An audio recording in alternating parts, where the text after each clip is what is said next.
Hello class, this is Econ 512 Introduction to International Trade class. Today is April 5th, Tuesday. The class will continue to discussion of political economies of trade policy.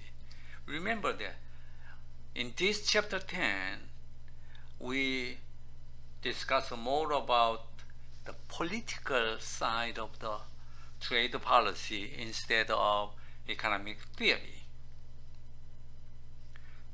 So here is the order of today's video clip. 1. World Trade Organization. 2. Trade Theory Part 1, Mercantilism and Ricardian Theory. 3. Tariff small country case. 4. Import tariff in large country case. 5. Export subsidy and customs union. 7. International trade protectionist policies. 8. Protection based on commercial policy. 10. Free trade or protectionism. So here is the first video clip.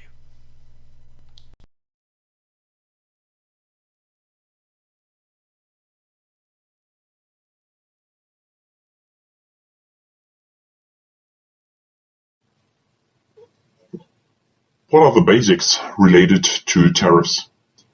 Of course, it is the importing country which puts a tariff in place.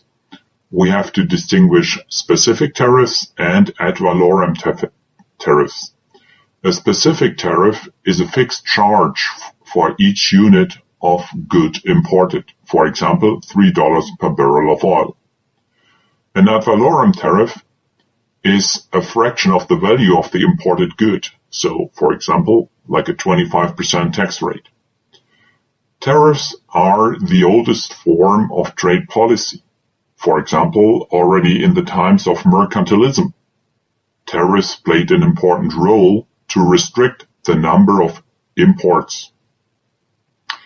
Tariffs have more or less two objectives. Tariffs are or were an important source of government income, and another objective is that the domestic economy, domestic industries should be protected.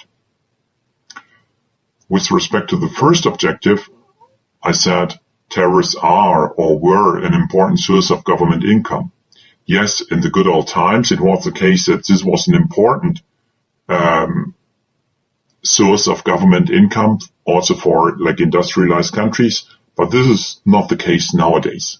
So today, government budgets are financed by coming up with a tax, not a tariff.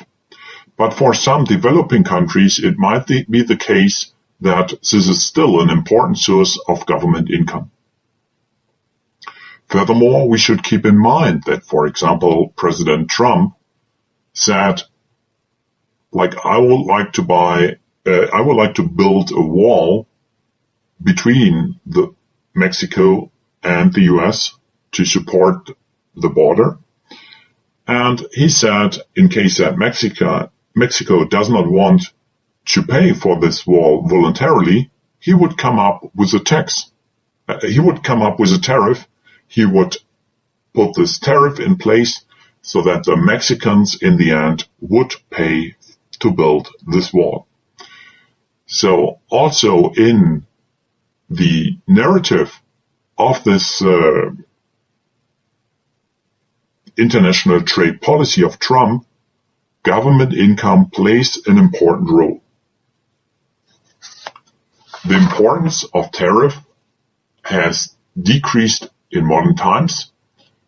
What is more important today is non-tariff barriers, for example, import quotas or export restraints. When it comes to the tariff scenario, this is very important because it serves as a baseline trade policy measure. All other instruments will always be compared against the tariff scenario, so it's very important that you understand the tariff scenario. We'll follow a partial equilibrium framework and concentrate on that market where the tariff is introduced. The effects on the rest of the economy are out of our focus. What does it imply? So, for example, when we look at the steel market and one government introduces a tariff for steel, we are just looking at how is the steel industry affected by this tariff. We are not looking at how the automotive industry is affected by this tariff.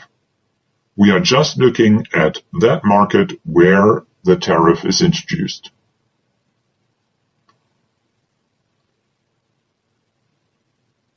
In international trade policy, the procedure is always as follows. We start the analysis by looking at the scenario where free trade prevails. So you can see here on slide number 5 the equilibrium with free trade. We have a downward sloping demand curve, an upward sloping supply curve, and the horizontal line is the international price. The international price is lower than the equilibrium price that would prevail in autarky. So we are looking at here at one country which is importing goods from the international markets. When you compare the quantities which are produced within the economy, which is equal to the supply of 100 goods, and the demand, which is equal to 190 goods, the difference between demand and supply will be imported from abroad. So the amount of imports are equal to 90 goods which are imported here. When it comes to the consumer surplus, we have to think about it is the area above the price line and below the demand curve. So the green area here is consumer surplus. Producer surplus is symbolized by the yellow area. It is the area below the price line above the supply curve. So producer surplus is the yellow area. Now we have to think about how that changed in case that a tariff is introduced.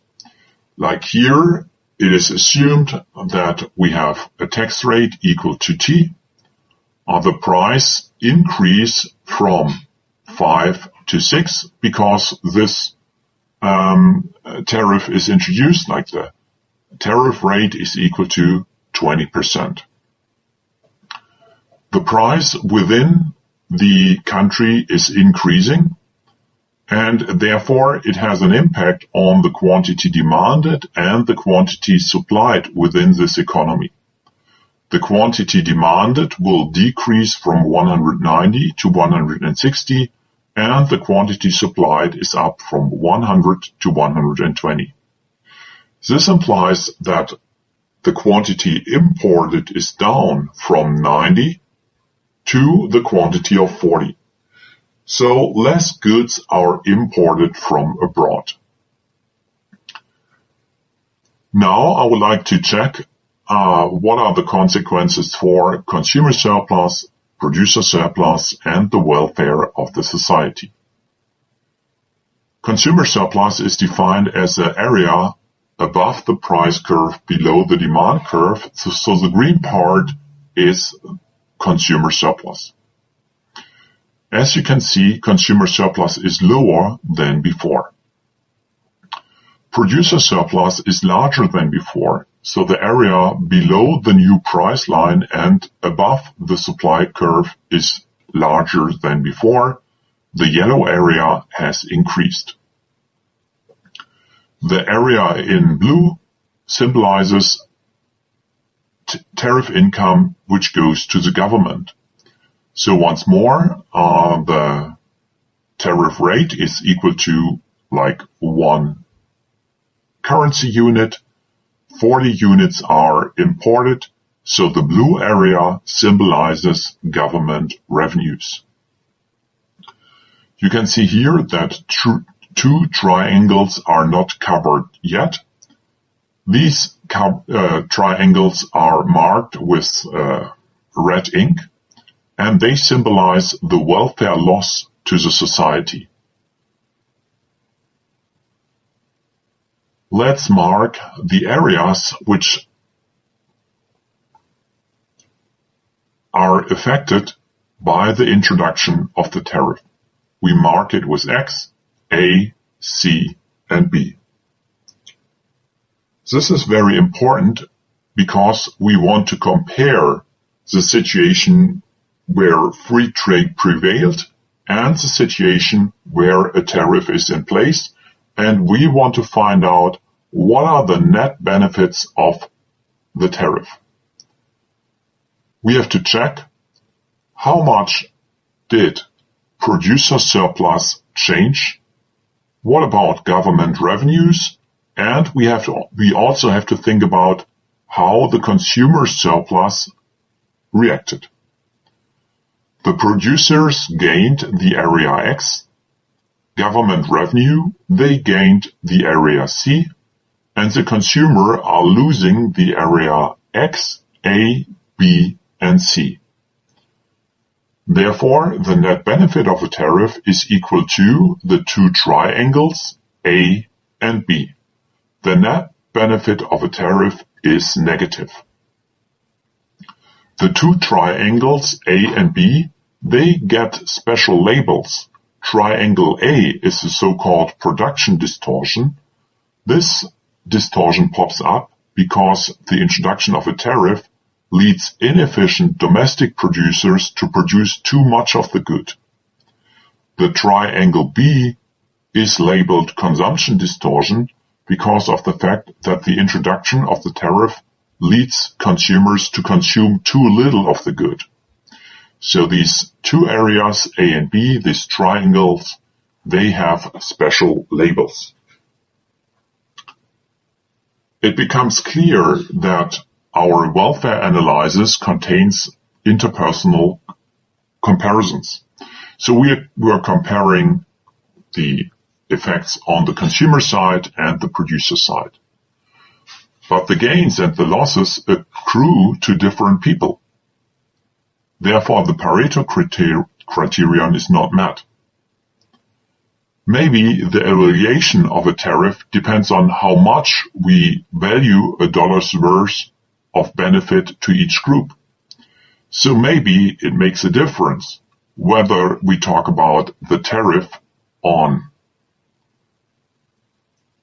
wheat, which is used to produce breads for the general society or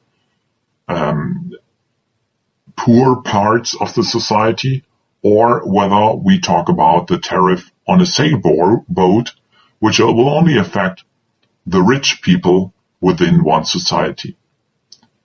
We do not want to make this distinction here, but in the real world, this kind of argument pops up. Furthermore, we have to think about that the role of the government is ambiguous. In our welfare analysis, we assumed that the area C is not a welfare loss. It is the case that consumer surplus decreases by the area C, but government revenues increase by the area C, so that this rectangle C is not a loss to the society. It's not marked in red ink. Therefore, we have to make an assumption. What is the government doing with these kind of revenues? And here we assume that the government, for example, will redistribute these kind of government revenues to the society. For example, by coming up with a tax cut with respect to the income tax, or the government is lowering the value-added tax. So we assumed here that the government is redistributing the government revenues which stem from the introduction to the tariff to the general public. But this doesn't have to be the case. So, for example, when we think about the situation in Africa, it might be the case that the government will, or the politicians will just use the government revenues and they buy golden toilet seats for thousands of euros, and then we would also evaluate the rectangle C as a loss to the society. But here, in our welfare analysis, we assume that the government is redistributing tariff revenues to the general public, therefore it is not a loss to the society. So now we have talked about the introduction of a tariff in a small country case. In the next part, we'll talk about the effects of a tariff in a large country case.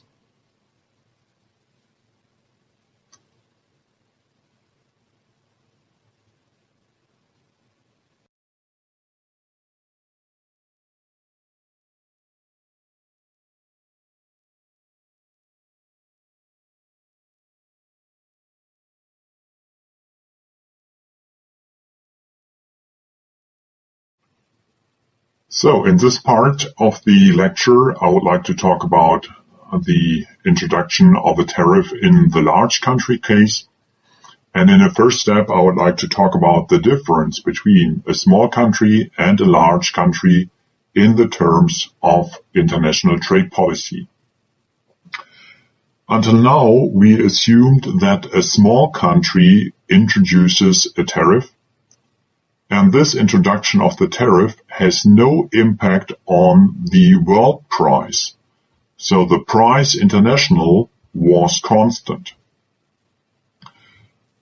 This was despite the fact that we assumed that the demand from the country will decrease. We saw that the introduction of an import tariff decreases the amount imported and therefore decreases demand from this country in the international goods market. However, we assume that this country is small, so that this decrease in demand does not affect the international price. P international was constant. But now we want to abolish this assumption, and we would like to introduce a large country, and it will be the case that the reduction in demand due to this implementation of the tariff has an effect on the price in the international markets. Therefore, it is very important that we are not looking at the domestic country in isolation, but we have to check what happens in the country which is implementing the import tariff, what happens in the international goods market, and what happens in the country where the good is produced, like the exporting country. So in the first step, I would like to talk about this example where the US is coming up with an import tariff in order to affect the trade with respect to Mexico. So the US is the importing country, Mexico is the exporting country, and we assume that the countries are large. In the left part of this slide, you can see the market in the US, the downward sloping demand curve of the home country, and the upward sloping supply curve of the home country. In case that the price is equal to 40, demand will be equal to supply. So in the world markets, the demand from the US will be equal to 0 because of the fact that the amounts of goods which are demanded are equal to the amounts of goods which are supplied. What happens if the price is lower? What happens if the price is equal to 36? When the price is equal to 36, the quantity demanded will increase to 24, and the quantity supplied within the US will decrease to 16.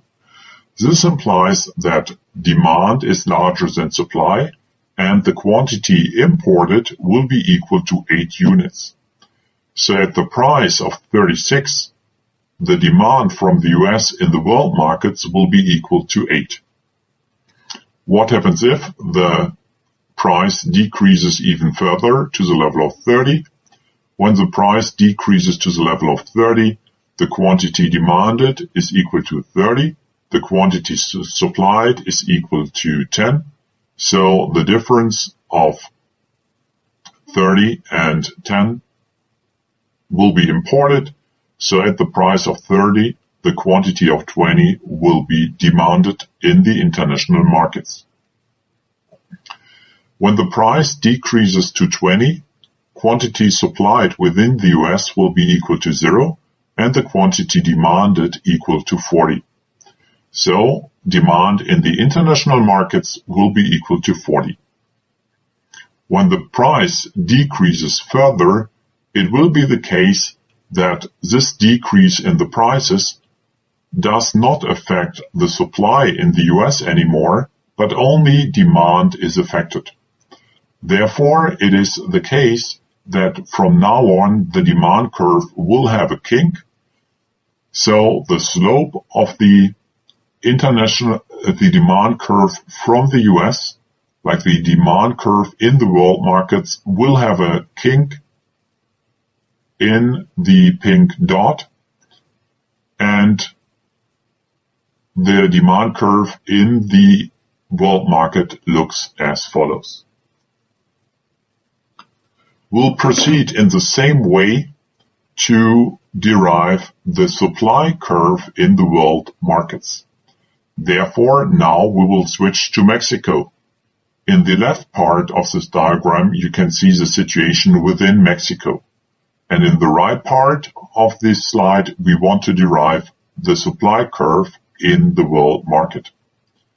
So in case that the price is equal to 40, it will be the case that demand is equal to supply, so that the quantity supplied in the world markets will be equal to 0.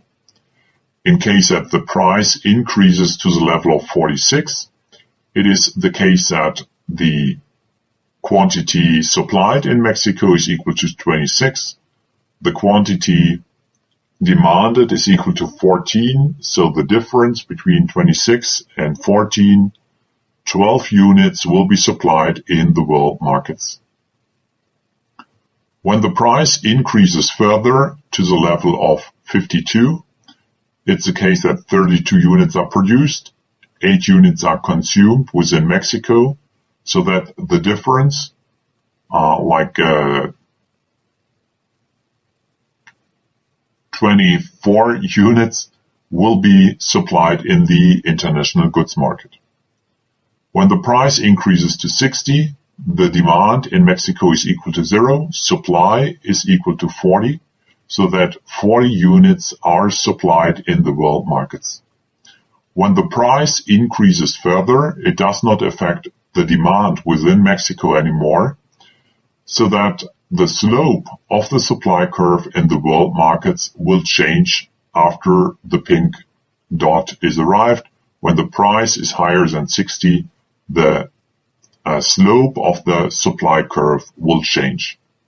Therefore, when we connect all these dots, you can see here the supply curve from Mexico in the world markets. Now let's put all pieces together. In the left part of the slide, you can see the situation within the US. In the middle, you can see the situation in the world market, and in the right part, you can see the situation within Mexico. So when the price is lower than this dotted line, it will be the case that the demand will be positive, so the US will demand goods in the world market. In case that the price is higher than this price here, it will be the case that Mexican producers will supply something in the world markets. In the intersection of the world demand curve and world supply curve, we find the equilibrium price in the international markets. So here in this situation, we assumed that the world price is equal to 100. It is the case that the quantity traded in the world markets is equal to 30. So the Americans are demanding 90 goods, 60 goods are supplied. The difference between demand and supplied is imported from the world market. The situation looks different in Mexico. In Mexico, supply is equal to 80, demand is equal to 50. So the difference between supply and demand will be exported to the US. This is the situation of the free trade scenario, so no tariff is implemented right now. Okay, what happens if, in case that the Americans are implementing an import tariff in this scenario? First of all, we have to think about what happens to the supply in the world market. Now it is the case that the suppliers have an additional cost burden of $10 because we assumed that the amount of tariff is equal to $10. Due to this additional cost burden, it is the case that the supply curve in the world markets will shift upwards by 10 units. So the black supply curve is not valid anymore. Now the red supply curve is valid, so the supply curve shifted up by 10 units.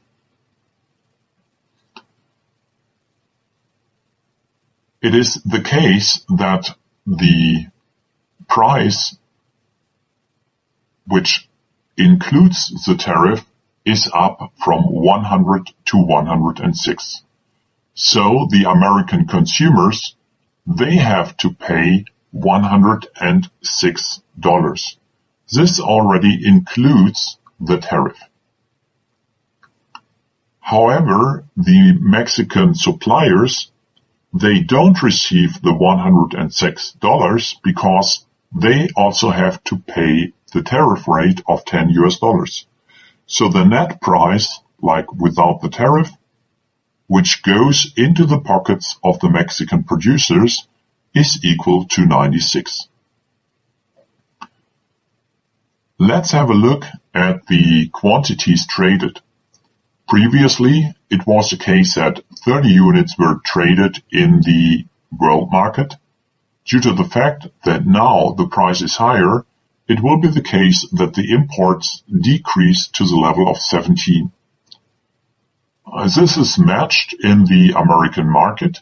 So in the American market, it is the case that due to the higher price, the quantity demanded is down from 90 to 83, but the quantity supplied is up from 60 to 66. The difference between the demand of 83 and the supply of 66, this is the quantity of 17 which is imported. Let's also have a look at the Mexican case. So previously it was the case that 80 units were produced, 50 units were consumed, so 30 units were exported. Due to the fact that now the net price is decreasing to the level of 96, it's the case that the quantity supplied is down from 80 to 74. The quantity demanded is up from 50 to 57, and hence only 17 units are exported.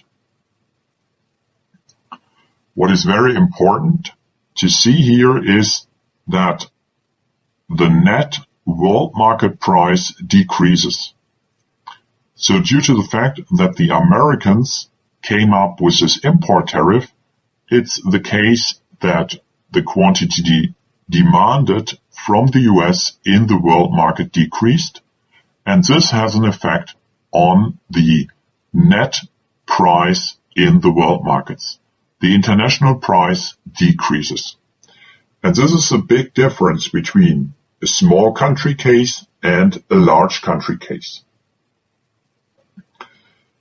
I hope that everybody got this picture. It's definitely a little bit more complicated than the situation and the analysis in the small country case.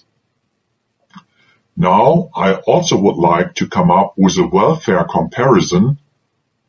I would like to compare the situation within the US before the tariff was introduced and after the tariff was introduced.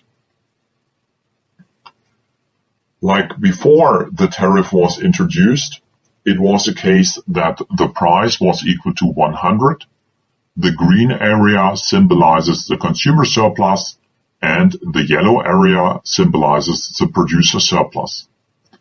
So the area above the price line below the demand curve, the green area is consumer surplus, and the area above the supply curve below the price is producer surplus.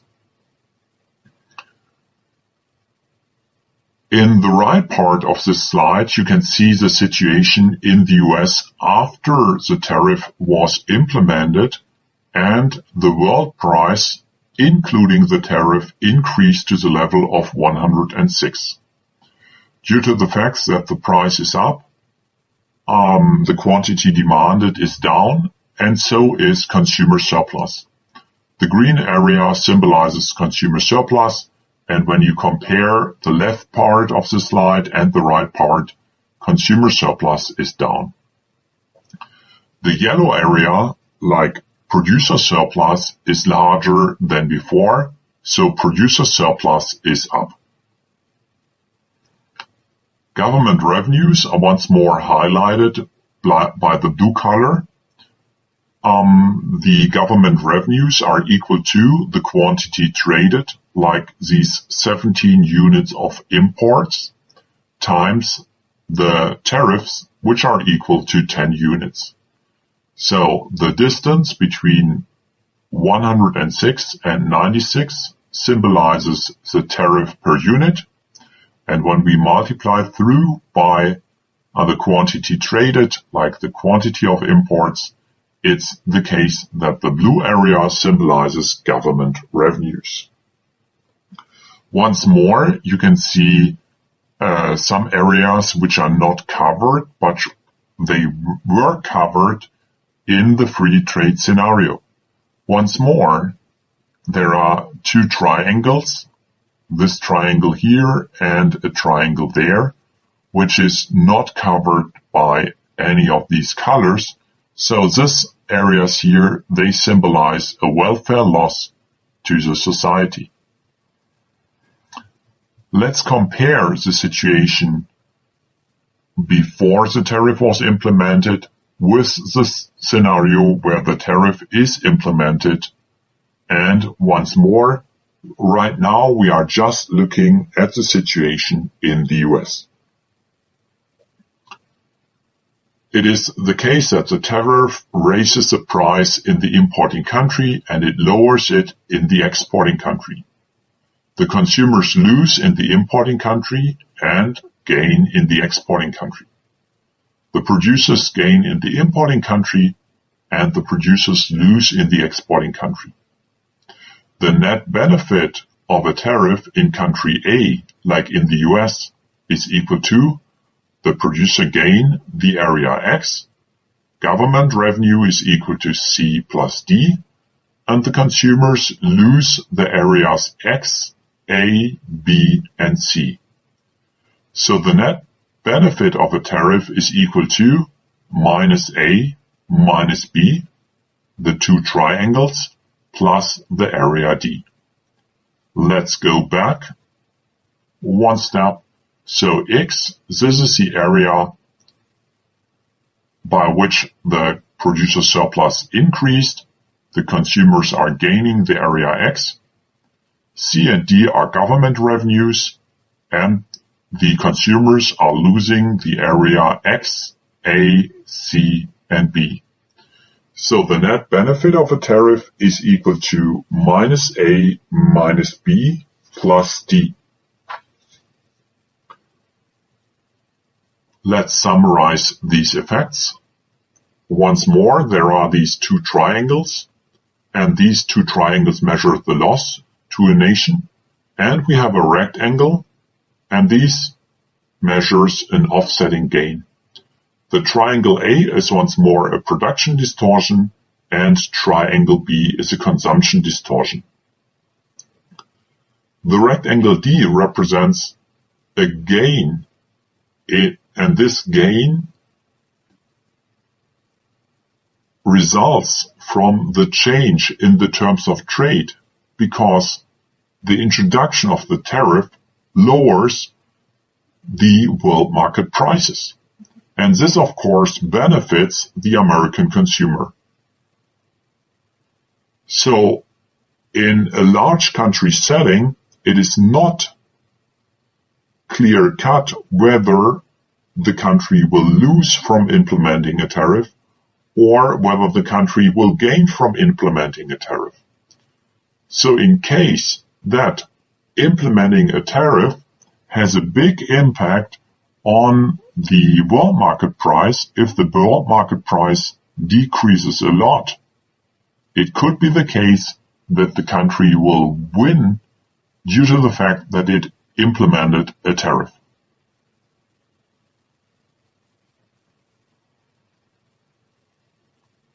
So it is very important to analyze whether the implementation of a tariff has a small or a big effect in world market prices.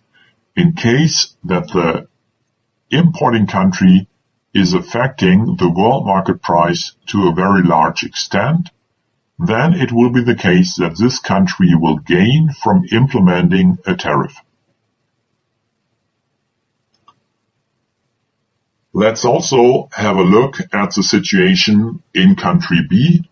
Let's have a look at Mexico. How is the welfare affected in Mexico? In the left part of this diagram, you can see the situation before the tariff was implemented. The yellow area, this is producer surplus in Mexico. The green area is consumer surplus in Mexico. Once more, before the tariff was implemented, the price was equal to 100. So the area above the price line of 100 below the demand curve, the green area symbolizes consumer surplus, and the area below the price level above the supply curve symbolizes producer surplus. So the yellow area is producer surplus. In the right part of this diagram, you can see the situation after the implementation of the tariff. The price within Mexico decreases from 100 to 96, so that now the quantity demanded is up and consumer surplus increases. The quantity produced is down, so that producer surplus decreases. This area here was covered previously by producer surplus and is right now blank. So this area symbolizes a loss to the Mexican economy. Let's also put some labels in. So U, V, D, and W. As you can see, when you compare the left part and the right part, producer surplus decreases by U, V, D, and W. Consumer surplus increases by the area U. So this is the area U, and hence consumer surplus increases. So the net benefits of a tariff within Mexico are as follows. Consumer gain the area U. the producer are losing the areas U, V, D, and W, so that the net benefit of a tariff is clear-cut. Mexico is losing the areas V, D, and W, so in case that the US is implementing a tariff, and in case that the two countries we are looking at are large, then it will be the case that the exporting country will lose from this implementation of a tariff. Until now, we just compared the US and Mexico. What about the world? The effects for the welfare of the world are clear-cut. It is the case that the Americans are losing the areas A and B, and the Americans are gaining the area D. Mexico is losing the areas V, W, and D. So, the part D is shifted from Mexico to the US. So, the rectangle D represents a welfare loss in Mexico, but it is a welfare gain in the US. When it comes to the net welfare for the world, the area D doesn't matter anymore. The only thing what matters are the red triangles, and we have 4 red triangles. Triangle A and B in the US, and triangle V and W in the world. These 4 triangles represent a welfare loss to the world. So in case that the US is implementing this import tariff, it will be the case that the world welfare will be affected in a negative way.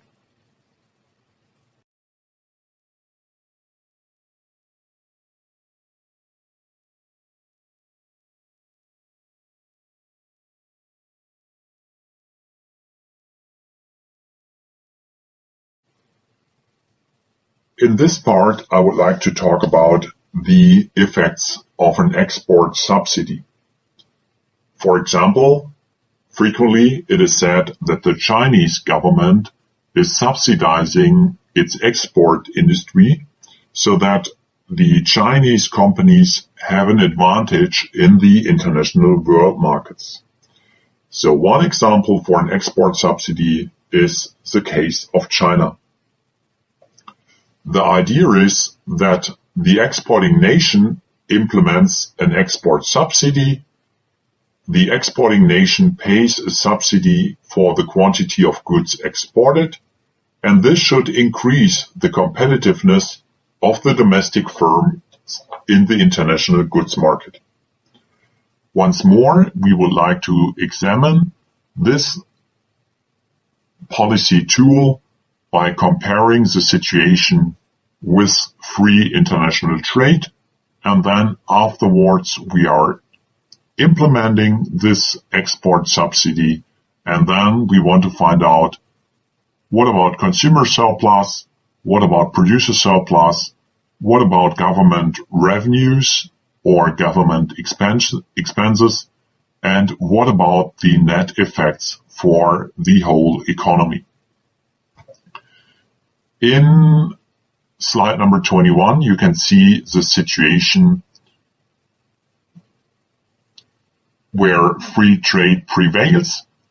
The international price is larger than the price in autarky, so we are talking about an exporting nation. The quantity of 60 is demanded. The quantity of 85 is supplied, so production within China is larger than the demand within China, and the difference between production and quantity demanded is exported. So here 25 goods are exported. What about consumer surplus in this scenario? It is the area above the price line below the demand relationship. So the green area symbolizes consumer surplus. The yellow area symbolizes producer surplus. Now we want to examine what happens if the Chinese government is implementing an export subsidy. So when China is implementing an export subsidy, the revenues for the Chinese producers are equal to the international price plus the subsidy. So here we assume that the Chinese government is supporting the domestic industry by paying $10.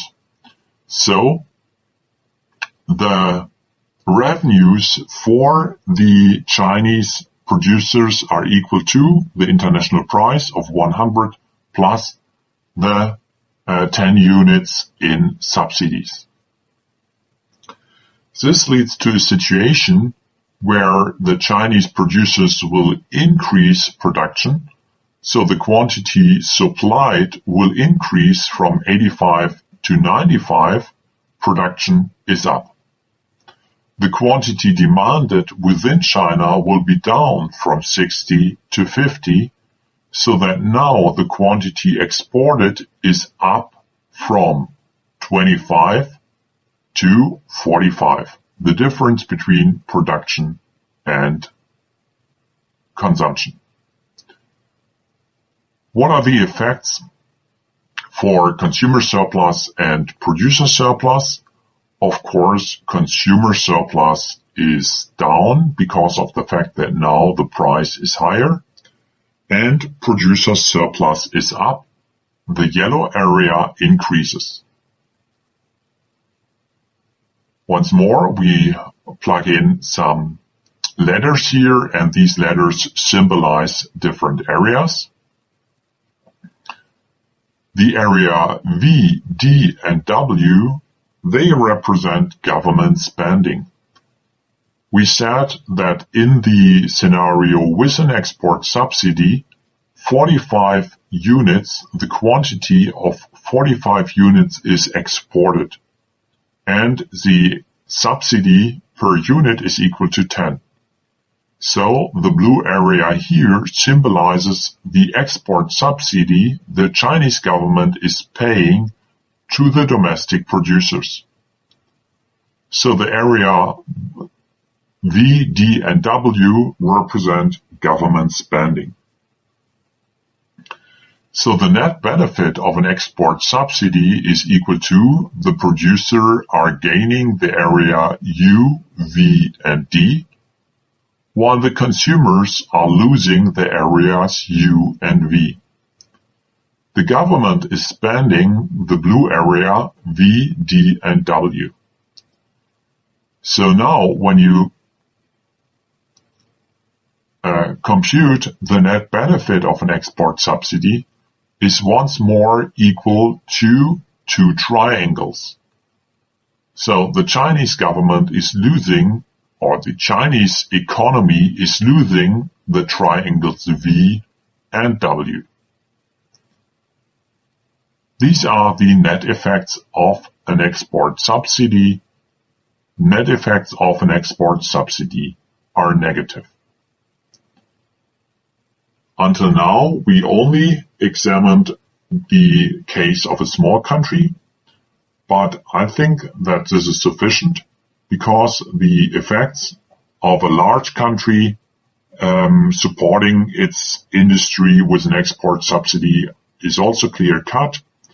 The country which is implementing an export subsidy will lose from implementing this measure, so the welfare effects in a large country are also clear-cut.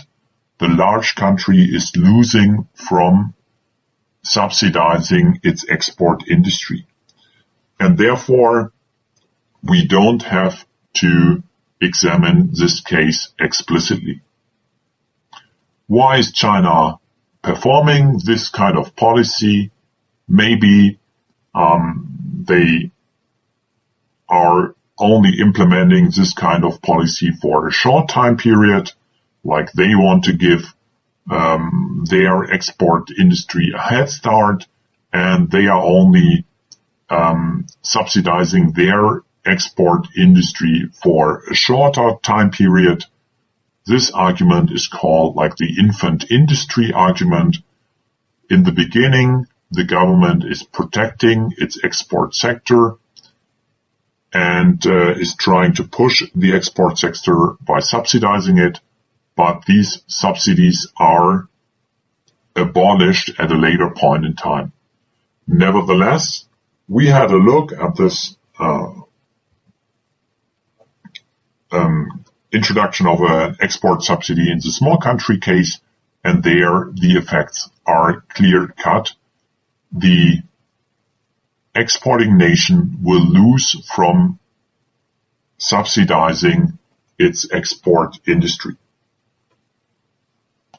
In the end, I would like to talk a little bit about the difference between a free trade area and a customs union. So I would like to talk about preferential trading agreements. A free trade area, FTA, is characterized by a situation where the products can be shipped freely within the free trade area, but each country has an individual tariff policy against third countries. In a customs union, it is the case that we also have free trade among the countries within the customs union, but we also have a joint tariff policy against third countries. What is the difference between a free trade area and a customs union? Some politicians say the difference between a free trade area and a customs union is, in brief, that the first is politically straightforward but an administrative headache, while the second is just the opposite. In a customs union, it is a case that goods have to pay tariffs when they cross the border from the union, but from then on can be shipped freely between countries. The duty must be the same for all countries, otherwise the importers would choose the point of entry that minimizes their fees. This is highlighted on slide number 27. Like, for example, here you can see in the upper part the EU and the UK. In case that the EU has implemented a tariff against products from New Zealand and the tariff rate is 10%, while the UK has a tariff rate equal to 2%, of course it would be the case that the New Zealand producers would try to enter this area via the UK because there the tax burden is lower. So this is the idea behind this sentence here. The duty has to be the same. Otherwise, the importers would choose the point of entry which minimizes their fees. The drawback of a customs union is, of course, that countries have to transfer part of their sovereignty to a supranational entity. For example, the different countries of the EU have to transfer some of their power to Brussels, to the EU. They are not able to decide the tariff rate against third countries. This decision is made in Brussels. In a free trade area, it is very important to distinguish whether the good was produced within the EU or the UK. How can it be prevented that cheap butter is coming from New Zealand, shipped via the UK, and then put on a truck to the EU, for example to Ireland? Custom inspections have to be in place so that only UK goods pass the border and not goods which are just transshipped via the UK to the EU, which stem from third countries. So in case that there is like a free trade area between the EU and the UK, it is the case that we need to have border controls here between the UK and the EU in order to find out, is the good produced within the UK or is a good produced in a third country, for example New Zealand. So we need border controls between the UK and the EU. But what is, for example, a New Zealand pack of butter? If the butter comes from New Zealand as a 50-kilo block, but is finally processed in the UK, does this qualify to be a British product? What if New Zealand exports milk, but butter is produced in the UK? Is the butter a British product? In case that there is a free trade area, which is not a customs union, we still have to have border controls in place, and we have to specify complex rule of origins rules which determine whether a good is a British good or whether this is not the case. Whether this good is illegally to cross the border between the UK and the EU without paying the tariff, or whether this is not the case. Let's have a look at this kind of map. You can see here Scotland, England, Wales, no problem at all. But we have one problem is here. Yeah. Here it is the case that we have a problem between Ireland and Northern Ireland. Northern Ireland belongs to the UK. Ireland does not belong to the UK. Ireland belongs to the EU. So in case that the EU and the UK wants to trade on the basis of a free trade area and not a customs union, it seems to be the case that we need border controls between Northern Ireland and Ireland. And this is something we don't want to see in Europe, that this kind of border will be re-established because of the conflict between these two countries, the civil war which occurred in the 1970s and 1980s between these two countries. We don't want to see this kind of border again, and therefore there is so much noise, so many discussions about the border between Ireland and Northern Ireland. The big question is, will the EU and the UK, will they implement a customs union or a free trade area? When there is a free trade area, it is necessary to have some kind of controls between Northern Ireland and Ireland.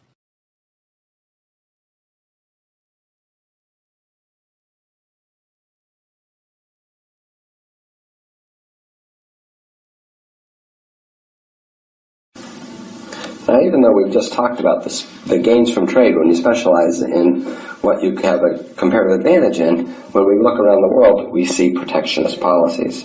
Those protectionist policies can take the form of an import ban, a tariff, a quota, or a voluntary export restraint. Let's look at the effect of these different protectionist policies on outcomes in the market. So let's suppose we're looking at a shirt market. The shirt market can be supplied by domestic supply of shirts or an imported supply of shirts. So since imports and domestic supply are going to be greater than just domestic supply, the total supply with free trade is going to be to the right. Now, so we would see an equilibrium with free trade at point C with 80 shirts per day at a price of $12. If you ban imports, well then the extra imports would disappear and the supply curve would shift back and to the left. And the price is going to rise and the quantity is going to fall. So the effect of an import ban is going to be an increase in price and a reduction in quantity, and thus a reduction in consumer surplus in the economy.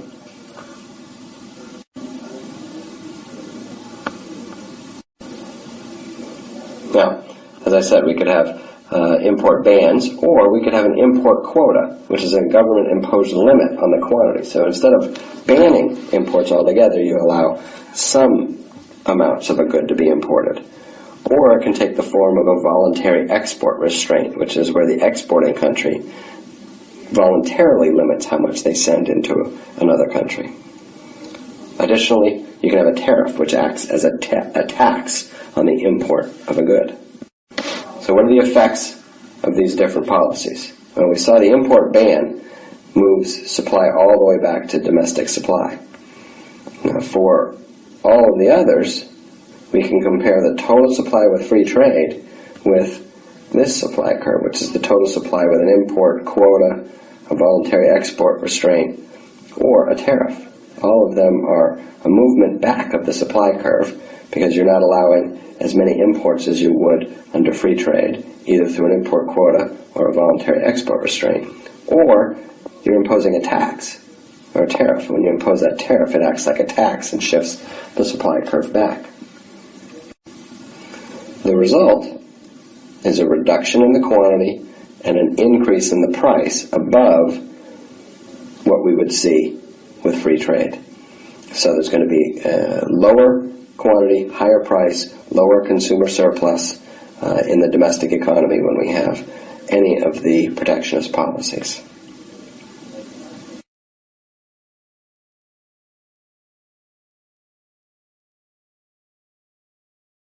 This chapter looks at the current state of real-world protectionism. We will also examine the most common arguments in favor of protection. Today, tariffs are relatively low and non-tariff barriers have been significantly reduced. That implies diminishing returns to trade negotiations for products currently covered by tariffs and trade agreements. In those industries and markets, most likely there will be smaller gains from trade improvements in the future. Given all this, why do economists still favor further reductions in trade barriers? The answer is that, despite lower overall tariff levels, there are some industries where protectionism remains the rule rather than the exception. One glaring example is continued high protection of agriculture in developed countries. But there are products and types of protection that are not covered by agreements, even at the WTO. A non-tariff barrier is a restriction on trade that is not a tariff. Quotas are non-tariff barriers that we've studied already. But there are other non-tariff measures, or NTMs, that are often hidden or disguised. They include excessively complicated customs procedures, environmental and consumer health and safety precautions, technical standards, government procurement rules, limits imposed by state trading companies, and others. A general definition is any regulatory or policy rule other than tariffs and quotas that limits imports. The WTO agreement urges countries to replace quotas with tariffs, but non-tariff measures remain problematic.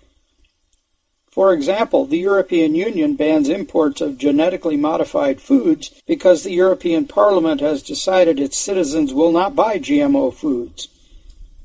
There is plenty of room for trade improvements negotiating the removal of many NTMs. The WTO agreement was notable for including intellectual property as one of the areas covered. But trade in some services, especially those using advanced technology, remains protected in some countries. These areas include digital commerce, information technology, medicine, insurance, and telecommunications. With all this, it's pretty clear that there is still plenty of room for negotiations to increase trade.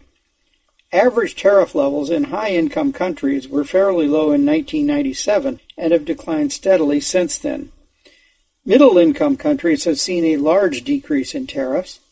Tariffs in low-income countries have also declined, but not as much as the middle-income countries. The largest economies in the world, whether they are high-income or middle-income, tend to have significantly higher tariffs in agriculture than in non-agriculture. Japan is a notable example. Tariffs in that country are 2.5% on non-agricultural imports, but agricultural tariffs are 14.3%, over 5 times the non-agricultural rate. In fact, there are 3 areas where tariffs tend to be higher in high-income or middle-income countries.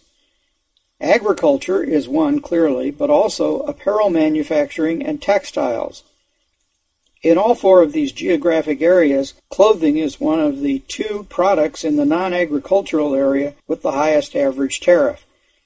2 countries have textiles as the other product group, while China and Japan impose high tariffs on leather goods and footwear. These are older industries where high-income countries have lost some or all of their comparative advantage, and the transition to low tariffs has been difficult for political reasons. U.S. agriculture is especially problematic. The percentage of the workforce employed on farms is less than 2%, yet somehow agriculture retains its political clout. When a tariff is imposed, we know that consumers lose area A plus B plus C plus D, and that the net welfare loss to the nation is area B plus D. The increase in production shows that some jobs are saved by the tariff, but what does it cost per job saved?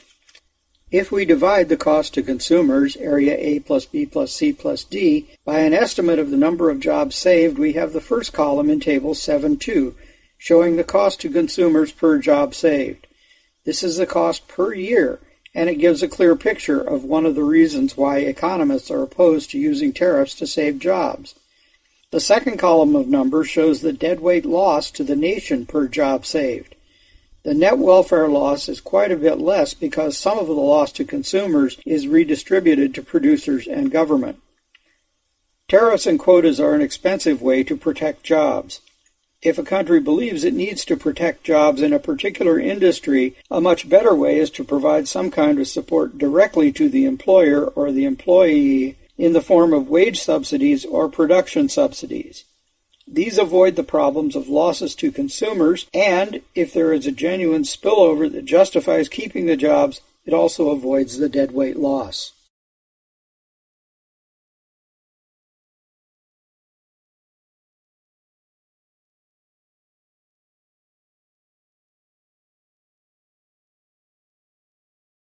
As of late, trade has been a hot topic. I'd like to discuss the concept of free trade and its counterpart, protectionism. Protectionism is a policy of discriminating between foreign and domestic goods and services.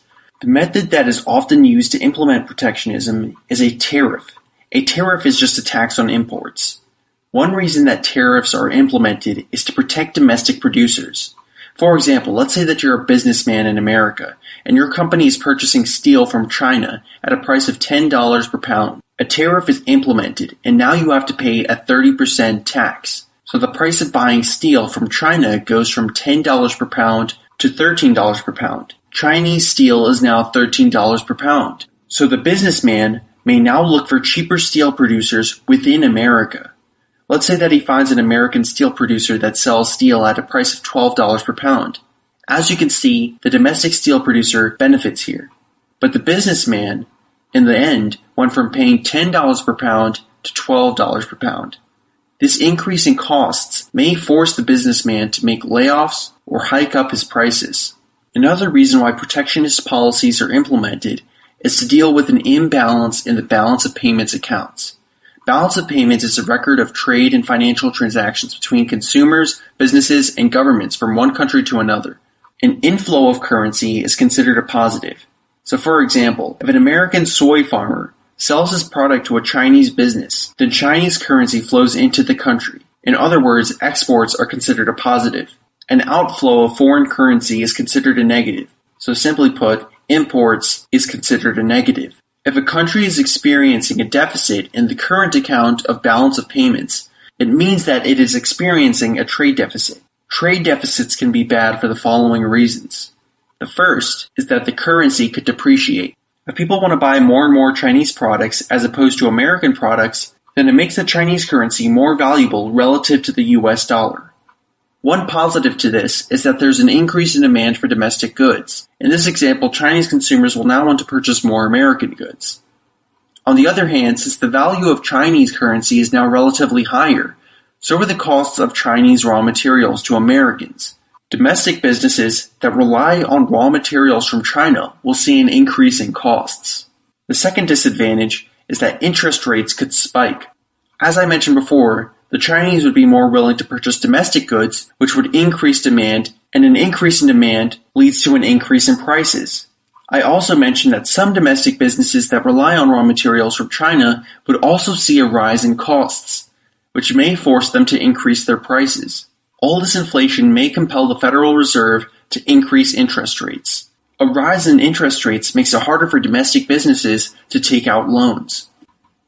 So the third possible negative is that there could be a massive increase in foreign ownership of assets. For example, if the purchasing power of the Chinese currency increases massively relative to the dollar, then many Chinese people may invest in American lands, factories, and government debt. Now this may seem nice at first, but if all the land, all the factories, and all the government debt is owned by the Chinese, then the economic sovereignty of the US may be in danger. The fourth potential problem, and perhaps the most obvious, is that the country can grow in massive debt to other countries. Another reason why protectionism is pursued is due to the belief that it is not wise to be dependent on other countries with regards to certain industries. For example, some may believe it is unwise for the US to be dependent on Germany for military equipment like tanks and airplanes. What if the US were to get into a war with Germany or a German allied country? If the US is dependent on another country for an essential good, then that country may have a major influence on the US. Another motive behind protectionism is that it prevents large corporations from evading environmental and labor regulations at home. As mentioned before, without protectionism, it is easier for domestic producers to be run out of business by foreign producers. It also allows large corporations to move overseas, leaving many workers out of jobs. Some may argue that these people just need to get a new job, but getting a new job can cost time and money. How do these people put food on the table in the meantime? Protectionism may sound nice at this point, but let's discuss its counterpart, free trade. Free trade is a policy that allows consumers to buy from foreign countries just as freely as they purchase goods and services domestically. The first idea that I want to talk about is something that is most likely taught in every Economics 101 class, Comparative Advantage. Let's say that the climate in the US is great for growing strawberries. Let's also say that the metals needed to build computers is very rare in the US. Let's also say that it's the opposite in China. The metals needed to build computers are abundant in China, but the climate is not great for strawberries. Let's say that for every one computer built in America, it could instead use those resources to harvest 100 strawberries. For every one strawberry harvested in China, it could instead use those same resources to build 100 computers. So let's imagine that the US has the resources for 200 strawberries, which correlates to 2 computers, and also 100 strawberries in 1 computer. Let's also imagine that China has the resources to create 200 computers, which correlates to 100 computers in 1 strawberry, and also 2 strawberries. If China and the US cut each other off completely, and both countries want strawberries and computers, then the US will have 1 computer and 100 strawberries at best, and China will have 1 strawberry and 100 computers at best. Now let's say that both countries decide to open up to each other and allow free trade. China focuses on what it's best at, making computers, and the US focuses on its own specialty, growing strawberries. The US makes 200 strawberries, and China makes 200 computers. China and the US can exchange 100 computers and 100 strawberries. So now both countries have 100 computers and 100 strawberries, as opposed to what they previously had. Both countries benefit from free trade. Of course, you have to keep in mind that the computer manufacturers in America will go out of business, and the same goes for strawberry farmers in China. That being said, there are jobs created in the industry needed to import and export these goods. Also, these people can move to another industry that could use the manpower. Additionally, it's important to note that while manufacturing jobs have been lost due to outsourcing, more recently, most jobs have actually been lost due to automation. On top of that, free trade improves diplomatic relations and disincentivizes war. After all, why attack a country when it would put a serious dent in your economy? Another benefit is that the whole world can exchange the best aspects of their respective cultures. So for example, basketball, an American sport, made its way to China and Europe. On a more serious note, countries that may have had an anti-liberal culture or economic system may be influenced by the influx of American goods and services into the country. Many also feel that the poor are exploited, but the truth is that for many of these workers, these jobs are the only source of income, and if it weren't for these jobs, then the workers working in these sweatshops would most likely have starved to death. So just to let you know, I personally lean more towards the concept of free trade, but rather than just discussing concepts, let's discuss the real world, where this issue becomes far more complicated. A while back, Senator Bernie Sanders from Vermont proposed a bill to import cheaper drugs from Canada, so long as they met some safety requirements.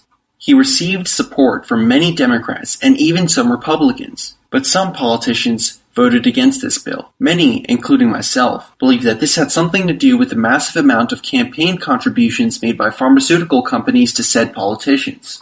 You may be thinking at this point that protectionism is just another tool for corrupt corporations and politicians to engage in crony capitalism. But once again, it's just not that simple. Let's discuss the Trans-Pacific Partnership Agreement. 12 countries involved in the TPP include the US, Japan, Australia, Peru, Malaysia, Vietnam, New Zealand, Chile, Singapore, Canada, Mexico, and Brunei. Some of the major objections to the TPP include the following. It granted medical corporations exclusive rights to new drugs and medical procedures for up to 5 years after their invention. This, of course, means those companies will hold monopoly over the drug or procedure for this period of time. In America, this actually already exists. The companies that have a monopoly on essential medical drugs or procedures often price gouge, and this contributes to the high costs Americans pay for medical treatments. Many other countries don't have these problematic laws, but the TPP would change that. On top of this, the TPP grants companies the right to file indefinite patent extensions so the monopoly may last for more than 5 years. Point number 2 is that it makes it easier for countries that have signed the deal to avoid food safety standards. The Food and Drug Administration, the FDA, has already prevented seafood imports from many of the TPP countries that contain salmonella, E. coli, and unsafe levels of mercury. The TPP could have led to an influx of these contaminated goods into the U.S. The last and perhaps the most shocking facet of this trade agreement that I will cover is that the TPP contains a special dispute resolution process that allows corporations to challenge the laws of countries that could hurt their future profits. For example, companies can legally challenge environmental regulations, and the lawsuit will be brought before an international tribunal that will override domestic courts. You know, really, the TPP contains many more of these undesirable features. Simply put, this trade agreement was crafted by large corporations for large corporations. Let's now discuss Trump's trade war with China. People would generally expect that capital would flow from the slow-growing developed economy to the faster-growing developing economy. This occurred in the early 1900s, when the United Kingdom had a current account surplus of 4% of their GDP. So this just means more goods and services were exported than imported. Their capital was flowing to Russian railroads, and so on. Back then, there was relatively free trade. Nowadays, China, a developing country, has capital flowing into the U.S. This is the main reason behind America's current account trade deficits. And that just means far more goods and services are being imported than exported. Right now, the U.S. is importing around $450 billion a year from China and exporting around $100 billion a year. What could be the reason behind this? Why aren't Chinese consumers buying American products as much as American consumers are buying Chinese products? Does it involve China's violation of intellectual property laws? After all, if you're living in China, why go through the trouble of buying an American product if a Chinese company made the same exact copy of said product? Does it involve policies that promote American consumption but prevent investment in America? Here's a tweet by Elon Musk, CEO of Tesla Motors, on tariffs between the US and China. An American car going from China pays 25% import duty, but a Chinese car coming to the US only pays 2.5%, a tenfold difference. The obvious solution to that problem is that the US car companies should build factories in China, so that way they don't have to pay the tariff. But China does not allow US car companies to own 100% of the factory they build in China. so it's tough to bring cars into the country and tough to build cars within the country. So maybe the president is right about the fact that there may not be fair trade at the moment between the US and China. But can America withstand a trade war with China? Well, this is tough to predict. It seems like it should. Americans buy far more from China than China buys from America. In other words, Chinese businesses need American customers far more than American businesses need Chinese customers. One area of concern for the US includes agricultural goods like soybeans and wheat, and also companies that rely on Chinese steel. A similar situation applies to the US-Germany relationship. The US has a massive trade deficit with Germany. Well, that's all for now.